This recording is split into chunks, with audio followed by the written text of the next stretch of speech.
this particular challenge, it involves a little bit of that, but really it's about, having enough capacity. So in order to make sure that you have enough capacity so that you can have all of your applications on all of your devices work anytime, anywhere, that's quite a challenge. And I'm sure most of you know that you've been in this space for a while, how daunting that challenge can be at times, especially with all of the additional clients that people are bringing on board or bringing on their person.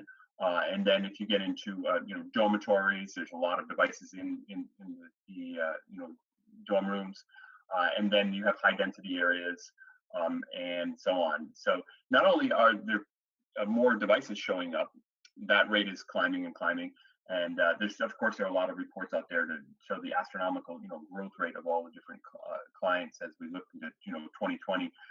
But also the bit rate of the application. So video is one of the main drivers, and video bit rates are very, very high and getting higher, especially when we start seeing 4K show up on devices. And also BYOD, you never know what folks are going to bring in. So there's not like in the old days when you would design networks, Ethernet networks, you pretty much, you could test all the devices that were going to be sanctioned, so to speak, in that environment. But these days with BYOD, you never know what's going to show up. So you don't have control over the devices or the drivers that the devices are using, and so on. And plus, this is all unlicensed spectrum, so it's even more challenging than a wired network, of course, because you don't have control over what's happening over the air. You have to react to it. You have to be able to respond, react